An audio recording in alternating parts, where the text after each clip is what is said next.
Let's speak about reincarnation now. Okay. As we know, there is a possibility that someone will be reincarnated as, just another lifetime. So you had one lifetime and now you're going through another lifetime. Fine. What will be the reason? Because you missed out few things. You need to pick up bits and pieces of your soul, gather them together to be able to approach higher levels. Okay? So you cannot come in to the car when you forgot the keys. You need to go back and get the keys. Right? Okay? So every time that we forget something, so we have to go back for that. That's the basic understanding of reincarnation. Okay, in the Jewish understanding, it's not a nice thing. Okay, it's a kind of a punishment, right? If you have work that you did, and then when you finish the work, I tell you, listen, you have to do the whole thing again. Usually you won't be so happy with it, right? You just finished and you think that, great, now I can move on. No, you cannot move on. You have to redo all what you did. It's a kind of punishment, right? It's not something that you would like to happen. You would like to move on, right? So, me personally, I'm praying many times that Hashem will help me to finish my tikkun and to move on to a higher level of existence, right? It's nice to be here, but I know that there's much more exciting things in heaven. To be in the shiur of Rabbi Akiva, Moshe Rabbeinu, Rabbi Shimon Bar Yochai, you name it. I want to be in all of those exciting classes and so on, to connect to Hashem in higher levels. Okay, so first premise is that reincarnation is not a present; it's a punishment. Okay, if that's what I have to do, okay, so I'm ready to do whatever it takes to get to that next level. So if I have to go back and to pick up whatever it is that I missed, fine. That's what I'm trying to do. But it's not what I hope to have in the future. Now, except of that, there is even harsher punishment within the realm of the reincarnation, which is to go back levels more than just to go to another lifetime, to go to a lifetime, for example, as a stone in the wall.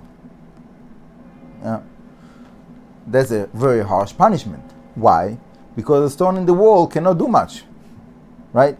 So how can a soul that is stuck as a stone in the wall will get to its tikkun? Can't do much. So, just stuck there, right? Basically, waiting for the time to pass on, waiting for some tzaddik to come next to it and whatever, say a bracha or a pasuk or something that somehow will rescue that soul and let it come again another lifetime in a more elevated form.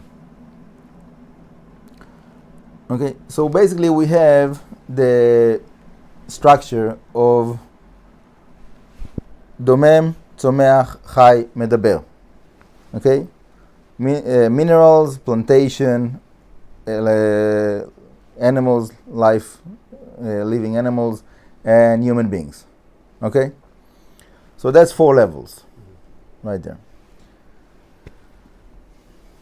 Now, the same way that we understand that there's a big transformation between one level to another,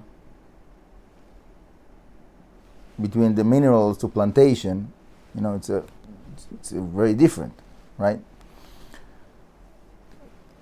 Between plantation to animal.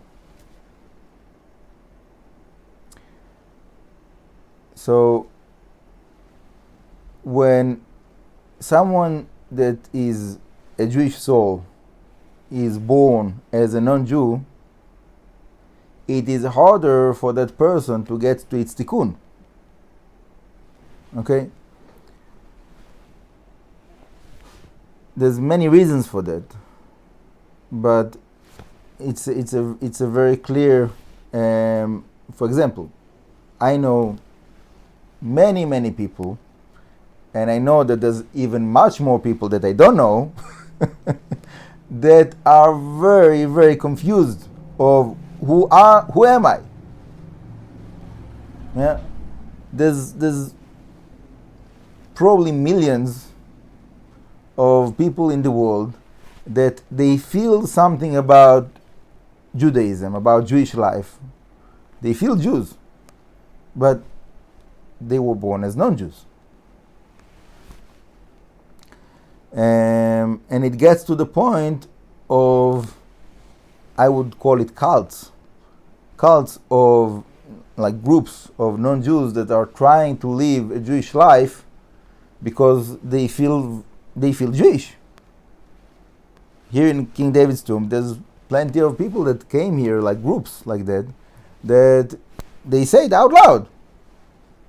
We are Jewish. How do you know that you're Jewish? Because I feel that I'm Jewish. Did you born as a Jew? Is your mother a Jew? No, but I feel Jewish. My heart tells me I'm Jewish. Millions of people like that. Okay? Some of them really Jewish. Some of them really, their mother is Jewish, but they don't know about it. Maybe she doesn't know about it. Probably.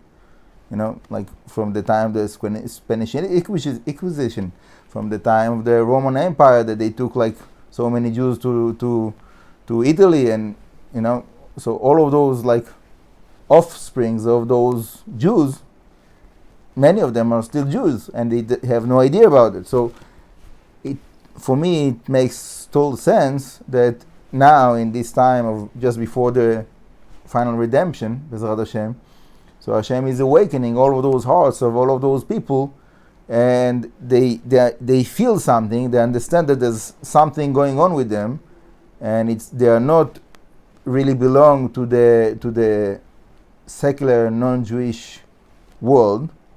But what to do now? They cannot really connect to the Jewish world, and they are basically left out. So many of them are choosing to convert. Many of those that choosing to convert, they don't really have the way to convert, and they are like looking for a rabbi that will help them, or a community that will accept them, and so on and so forth. And I really feel for those people. I know that they are really suffering, and they a crisis of identity that I wish I could help them, but it's not really in my hands.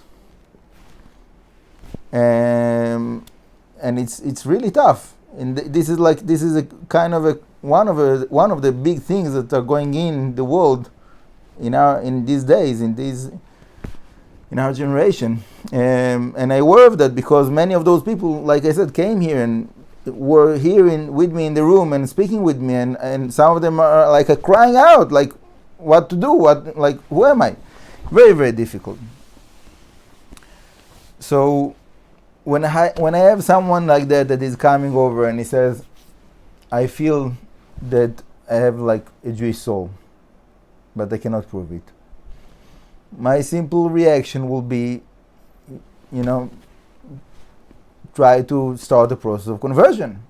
If you feel that you belong to the Jewish life, why to wait? And I know that I'm asking for a lot, because it's not an easy process. It demands a lot of dedication and sincerity, and to push and shove and speaking with people and finding the right, all kinds of connections, and wow, so much. It's not a simple thing. But for someone that he feels that this is the truth, so there's not many choices. Like that's the way. There is a way that some people choose to live as Bnei Noach. Okay, they understand that the truth of the Torah is the absolute truth of the world, and they are ready to keep whatever it is that they need to keep. And the rabbis tell them, as long as you didn't convert, you have to keep the 7 laws of Noach. And there's communities today of Bnei Noach, and unfortunately it's not as developed as it could be for different reasons. I thought about it a lot, and I spoke with many people about it, so I have a lot to say about it. But I know that many of those people that they see themselves as Bnei Noach, they don't feel contempt with their life. They don't really get to like a point of like happiness and satisfaction from their like spiritual life. Many of them that I have connection with, they feel that it's like, they're just trying to do something that is right, but it's very difficult, specifically when they don't have a community, that they don't have people around them, they don't have like spiritual work to work on. And that's one of the reasons that I have like a ebook and a set of videos that is like, I call it Light to the Nations, like a Kabbalistic meditation for the nations. I went through a few names. I'm not sure exactly what was the last name that we chose, but like that was the purpose of that, to give those people something that will be fulfilling and satisfying as spiritual work, to connect to Hashem from their place where they are. Now, there's many different possibilities with it. It can go in different ways. But to keep it simple, it's not a simple point. But to be continued.